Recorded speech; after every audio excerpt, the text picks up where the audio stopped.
জামায়াতের সমর্থনে এক হিন্দু শিক্ষিকার নাম এখন ভাইরাল। কেন তিনি দলটির প্রতি আকৃষ্ট হলেন? বিস্তারিত জানুন আজকের প্রতিবেদনে। খুলনা অঞ্চলের এক হিন্দু পরিবারের মেয়ে কৃষ্ণবালা। জন্মের পর থেকে ধর্মীয় বিধিনিষেধের মধ্যেই কেটেছে তার শৈশব। কিন্তু ভাগ্যের লিখন যেন অন্য কিছু ছিল। শিশুকাল থেকেই কৃষ্ণবালা দেখেছেন পরিবারের মধ্যে এক ভিন্ন পরিবেশ। তার বাবা, ঠাকুরদা এবং পরিবারের প্রবীণ সদস্যরা জামায়াতকে সমর্থন করতেন। ঘরে নিয়মিত আসতেন জামায়াতের সিনিয়র নেতারা।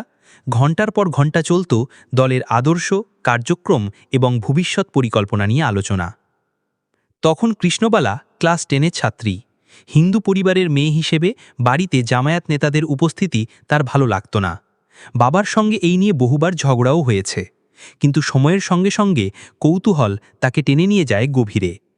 কৃষ্ণবালা শুরু করেন জামায়াতের ইতিহাস ও কার্যক্রম নিয়ে পড়াশুনো। এক পর্যায়ে তিনি বিশ্বাস করতে শুরু করেন বাংলাদেশের রাজনৈতিক দলগুলোর মধ্যে জামায়াতই সবচেয়ে আদর্শিক। সেখান থেকে জন্ম নেয় অদম্য আকর্ষণ এবং ভালোবাসা। সম্প্রতি কৃষ্ণবালা আলোচনার কেন্দ্রে উঠে এসেছেন, কারণ তিনি শুধু সমর্থনই করছেন না, বরং নিজের অবস্থান স্পষ্ট করেছেন সামাজিক যোগাযোগ মাধ্যমে।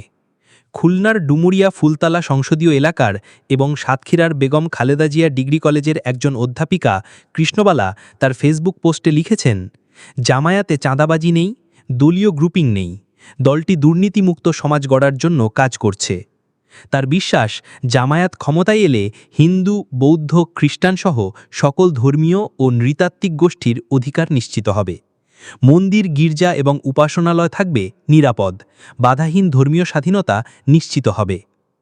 কৃষ্ণবালার সম্প্রতি একটি ফেসবুক পোস্ট ভাইরাল হয়েছে, যেখানে তিনি উল্লেখ করেছেন, অন্য দলগুলো যেখানে ক্ষমতা ও সম্পদ অর্জনের জন্য রাজনীতি করে, সেখানে জামায়াতের কর্মীরা নিজের আয়ের অংশ দিয়েই রাজনীতি চালায়। অনেকে মনে করেন জামায়াত জোর করে টাকা নেয়, তবে কৃষ্ণবালা তা দৃঢ়ভাবে খণ্ডন করেছেন। এখন জাতীয় নির্বাচনের আগে কৃষ্ণবালা সক্রিয়ভাবে প্রচারণা চালাচ্ছেন দলের প্রার্থী মিয়া গোলাম পরোয়ারের পক্ষে। নিজের এলাকায় তিনি ঘোষণা দিয়েছেন, এবার চুপ থাকব না, সমস্ত শক্তি দিয়ে মিয়া গোলাম পরোয়ারের পক্ষে লড়াই চালাব। বুধবার সকালে তিনি জামায়াতের প্রশংসায় কাঞ্চন কান্তিনাথ নামের আরেক অমুসলিম সমর্থকের পোস্ট শেয়ার করেছেন।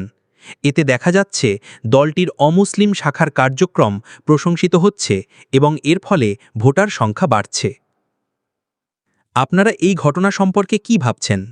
হিন্দু পরিবারের একজন শিক্ষিকা জামায়াতকে সমর্থন করায় কি রাজনীতিতে নতুন পরিবর্তনের ইঙ্গিত দিচ্ছে? আপনার মতামত কমেন্টে জানান, আর এমন সংবাদ পেতে 36J24 চ্যানেলটি সাবস্ক্রাইব করতে ভুলবেন না।